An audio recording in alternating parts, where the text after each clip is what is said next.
জান্নাতে যাবে 120 কাতার মানুষ। কত কাতার? 120 কাতার মানুষ ইন টোটাল জান্নাতে যাবে। তার মধ্যে উম্মতে মুহাম্মাদের কত কাতার জানেন? 80 কাতার। কত কাতার? বলে সুবহানাল্লাহ। তাহলে এটা কি আল্লাহ পাকের দয়া নয়?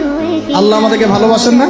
আচ্ছা, আল্লাহ পাক যে আমাদের কাছে তাওরাত, জাবুর, ইনজিল না পাঠিয়ে আল কোরআনের মতো কিতাব পাঠিয়েছেন, যে কিতাবের সমস্ত সমাধান আছে, এটা আল্লাহ পাকের রহমত, দয়া নয়? ভালোবাসা নয়? আচ্ছা, এখন আল্লাহ পাক দুনিয়াতে চলার জন্য আমাদেরকে জীবন দিয়েছেন, হায়াত দিয়েছেন, সুস্থতা দিয়েছেন, পরিবার দিয়েছেন, আমাদের ব্যবসা বাণিজ্য দিয়েছেন।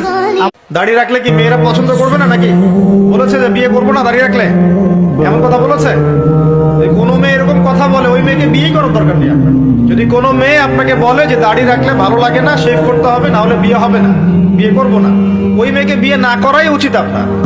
মানে আপনাকে বিয়ে করার যোগ্যতাই হয়নি, তার যোগ্যতাই হয়নি আপনাকে বিয়ে করার। সে তো দাড়ি নিয়ে প্রশ্ন তুলছে। যে মেয়ে বলবে যে নবীর সুন্নত আছে এজন্য আপনাকে পছন্দ করি, তখন বুঝবেন যে হ্যাঁ, এই মেয়ের মধ্যে ভালো কিছু আছে। যেই মেয়ে দেখবে যে আপনি নামাজি কিনা, যেই মেয়ে দেখবে আপনি নামাজি কিনা, দাঁড়িয়ে আছে কি। আমরা আমাদের নবীকে সবচেয়ে বেশি ভালোবাসি, যিনি আখিরি নবী, যাকে বলা হয়েছে ওয়ামা আরসালনাকা ইল্লা রাহমাতাল লিল আলামিন। আমরা বারবার দেখছি কিছুদিন পর পর কারা যেন কিভাবে এসে আল্লাহ নবীর শানে কটূক্তি করে, নবীকে নিয়ে অশ্লীল ভাষায় গালিগালাজ করে। এই দেশের মানুষ নামাজ না পড়লেও যদি কেউ নবীকে কটূক্তি করে, তার কলিজা ছিঁড়ে যায়, সে রাজপথে নেমে যায়। আমি বলবো, যারা নবীকে কটূক্তি করে, নবীর নামে গালিগালাজ করে, এদের মৃত্যুদণ্ড, এই আইনটাও যেন বাংলাদেশের এই সংসদ থেকে পাশ করা হয়। মাননীয় স্পিকার, এলাকায় বলেছিলাম যে বাপ ফুত দুইজন, ফুতের বয়স মাত্র 12 বছর।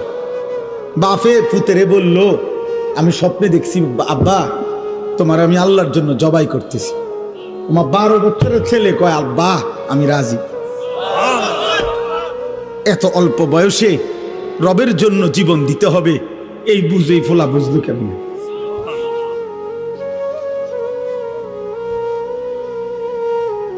আল্লাহ বলছে, দেখো তো এবার ইব্রাহিম আবার ইসমাইল, আমি আল্লাহ দুইজনকেই নামাজ আমারে পড়তেই হবে।